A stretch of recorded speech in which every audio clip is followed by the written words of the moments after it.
On behalf of State Farm, I want to sincerely apologize to Mr. and Mrs. Vertell, their family. And again, we're not satisfied with how this claim was handled, and we're going to work hard with them and are already working hard with them to get this resolved. Is that enough?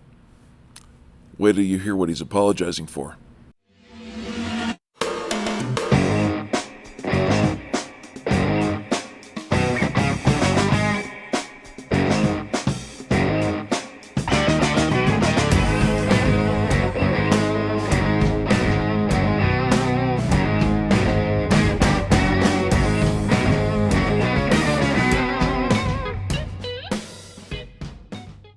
Wow, well, welcome to the airing of grievances, and that's Rob Grieve. This is me, and wow. Thanks, Eric. Hey, listen, what you just heard was a very small snippet of testimony from the hearings to examine the insurance industry's claims practices following recent natural disasters. That's the title of the Senate committee meeting that took place on the 13th of this month, May 13th, 2025. And Rob, happy Saturday to you. Happy Saturday to you. My dear friends, thank you so much for tuning in, spending some time with us this morning. We're grateful. Absolutely. Now, Rob, this was a hour and a half, 2 hour Senate hearing under oath, and the gentleman that you just heard was from State Farm. He's the vice president of operations in State Farm. But Rob, we see some things in the testimony that took place that have direct parallels to what we see here every single day. Certainly. We want to talk a little bit about the parallels, and we've got a snippet of this. We're not going to take all 90 minutes of it. It's representative of what we see happening, whether we're talking about homeowners' losses or vehicle losses.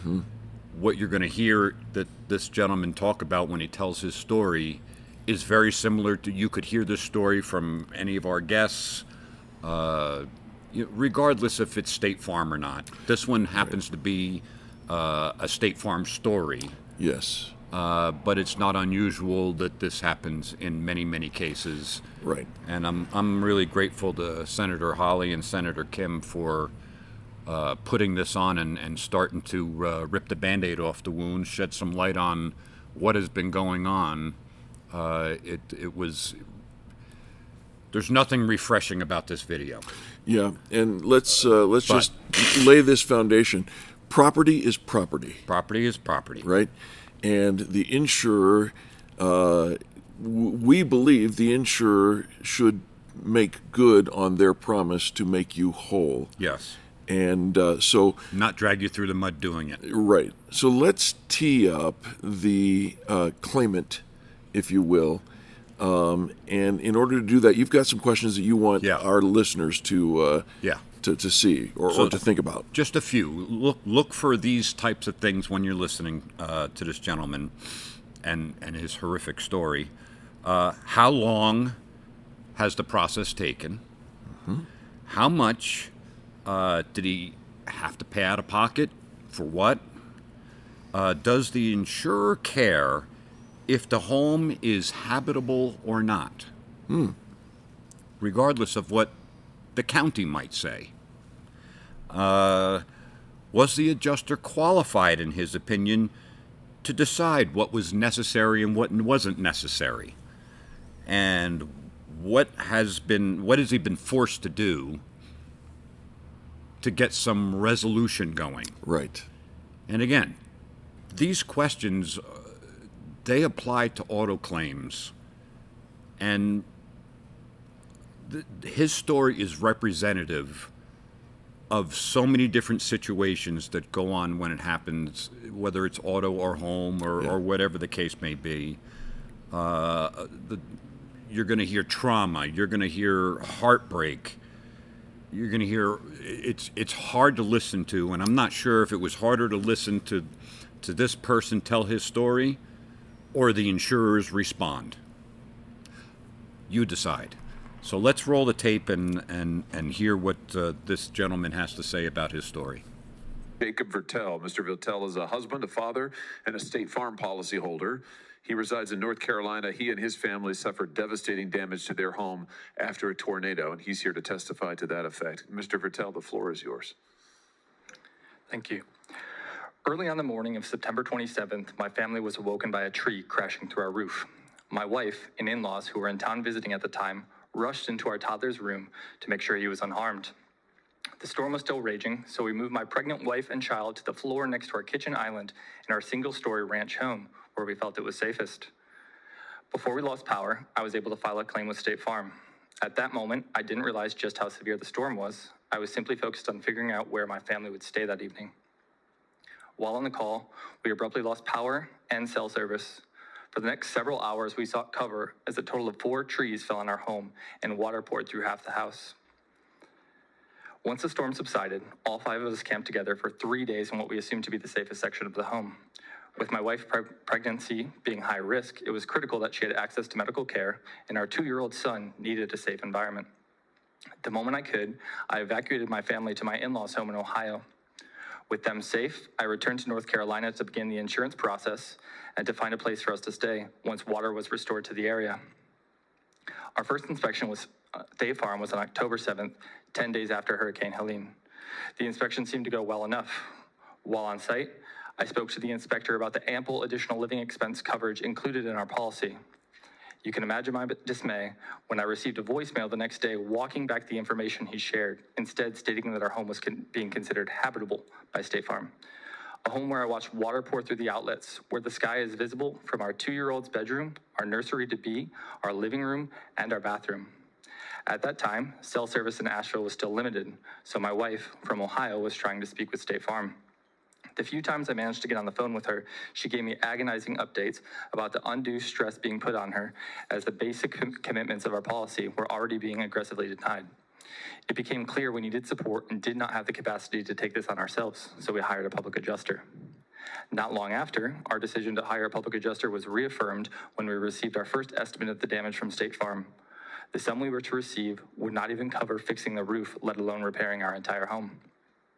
From there, we watched as our case was handled with little communication from State Farm. Emails went unanswered for weeks at a time. We were told that State Farm had issued a payment on our claim on October 24th. That check did not show up. 1 month after the storm, I moved my family back to Asheville into a rental at our own expense. From this new home base, we spent months driving across town trying to protect our house from further damage. Draining tarps, resecuring them, setting rodent traps, doing all we could to prevent the pipes from bursting. Covered only by tarps, our home struggled to retain heat during the mountain winter. During this period, Buncombe County placed a placard on our home stating that the property was not safe to occupy or enter. After 3 months of no movement, we were hopeful things would finally start progressing when State Farm assigned a new adjuster to our case. The damage payment that was supposedly issued in October was reissued in December. However, we quickly lost hope again when it became evident that we were starting over from scratch, having to provide all claim information again. It was as if all information from the previous 3 months was lost.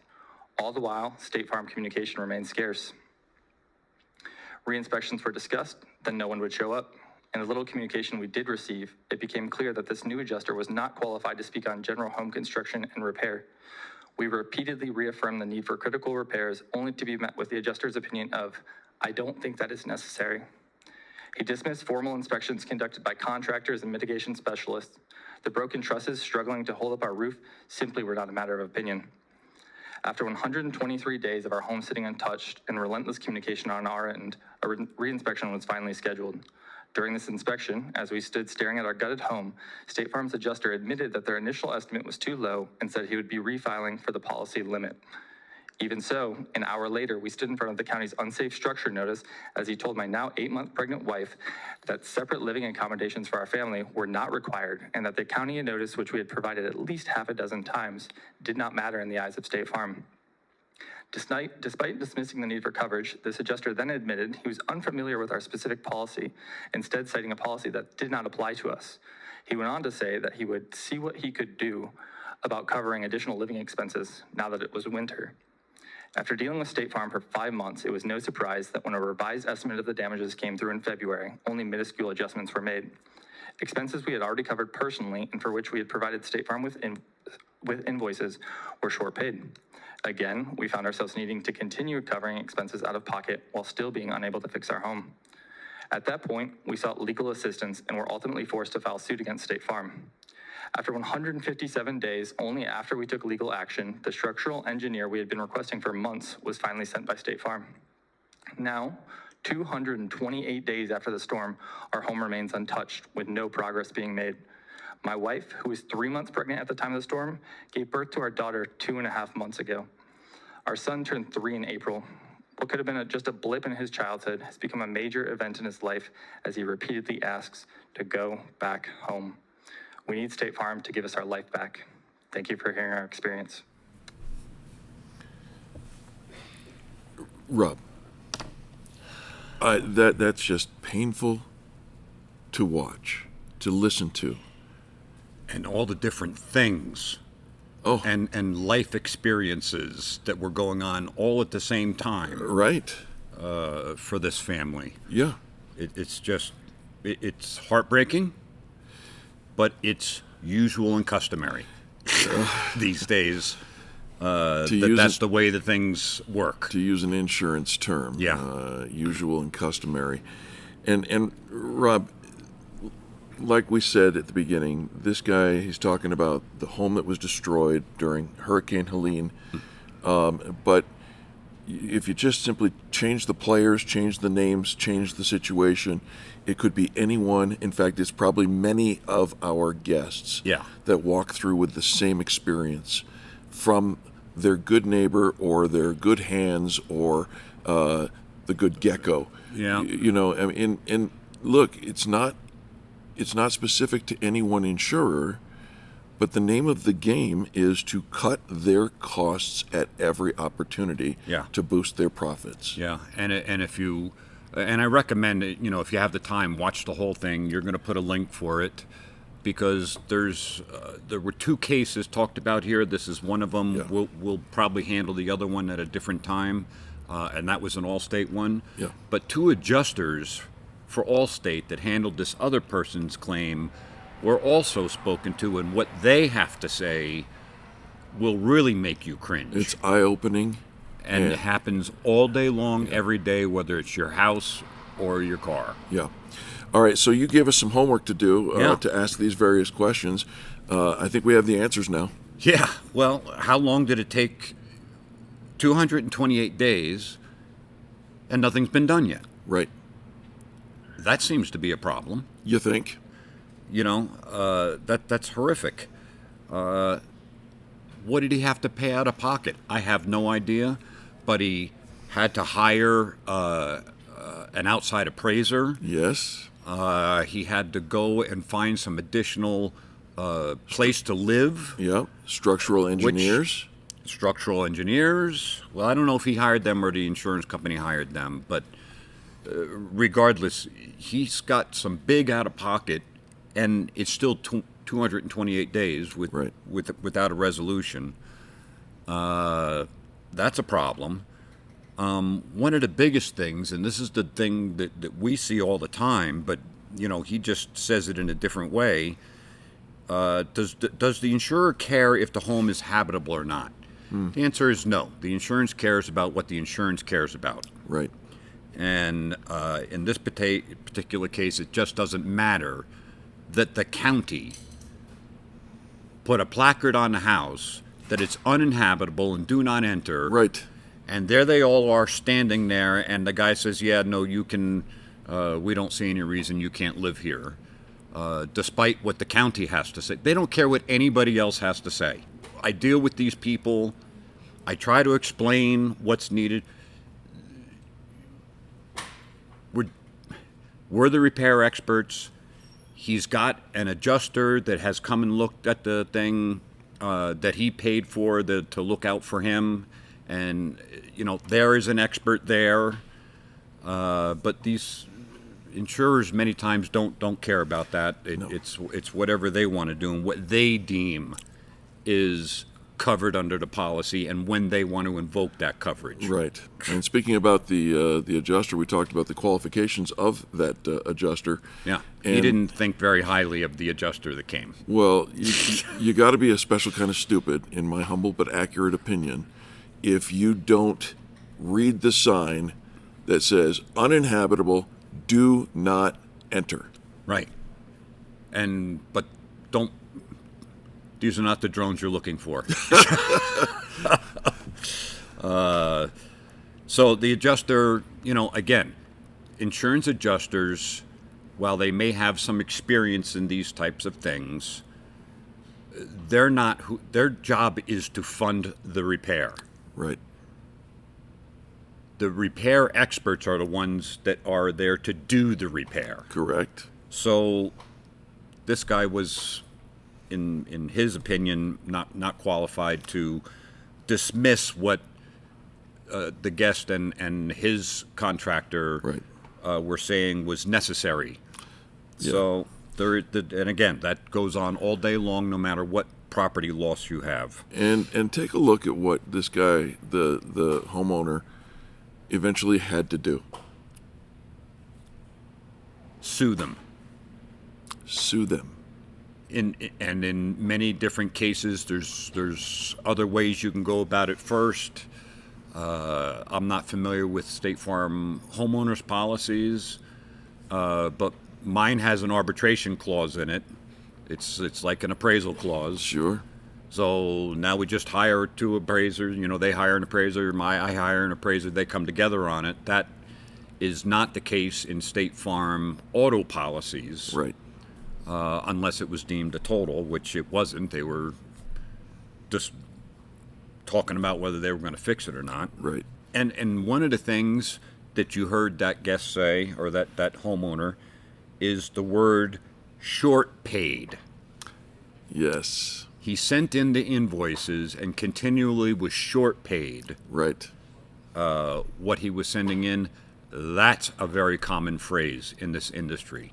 Almost everybody is short paid unless you have some great coverage. All right, Rob. So now let's hear about how State Farm says that they handle claims. They handle claims. To put this into further context, State Farm receives approximately 30,000 claims every single day. And we understand behind every claim is a person, a family, or a small business who needs our help. No two disasters are the same, and each claim is different, just as each individual submitting that claim is different. Our goal in claims handling is to understand the scope of the damage, identify the cause, and determine what we may owe. This is how I've instructed my teams to approach claims. Listen carefully, show empathy, investigate thoroughly, and pay what is owed under the terms of the policy. Well, I wonder if there's any State Farm claimants, policyholders that had a claim. I mean, not every claim goes bad. True. The majority these days, it's getting far worse. And this gentleman who is the head of claims or operations or whatever, Yep.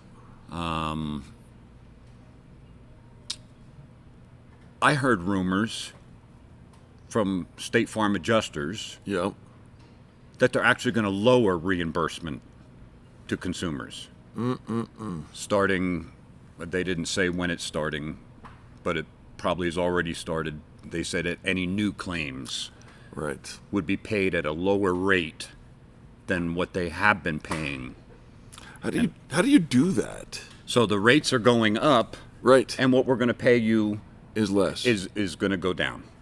So, and that's what I was told, and I believe that it's probably correct. But I don't know what to say about that testimony. It doesn't match up with what we see every day. Yeah, the State Farm representative, his words don't align with what we experience and with what this particular claimant in the video Apparently. went through. Folks, listen, ultimately, We present this to you so that you are aware of the struggle that goes on. And you're not alone. And you're not alone, not by any stretch of the imagination. We brought it to your attention because it is so familiar. And it's unfortunate, but it is what it is. And the best thing that you could possibly do is find somebody who will advocate for you. And, you know, whether it's us or it's somebody in your state, wherever you're watching this, you need somebody on your side. You do. And you do. Just like this gentleman had to hire other people and go through all sorts of stuff, landed up suing them. We don't see that a ton, Yeah. but we are involved in a few. Yep. And it's disheartening, and they take a long time to settle. That only adds to the time. Yeah. But I want to say thank you to Senator Josh Hawley Very much and Andy Kim, the senator from New Jersey. So grateful for both of them taking an interest, an active interest. And I do encourage you to go to the link in the description box below. Click on it. It's a long sit. There's no question about it. But just look at the way these two senators engage and handle themselves as they actively pursue the truth. yeah, All right. well said. Hey, happy Saturday. Happy Saturday to you, my dear friends. I hope you found this helpful. It's hot off the press. That's the truth. And have an amazing week. We'll see you next Saturday. God bless.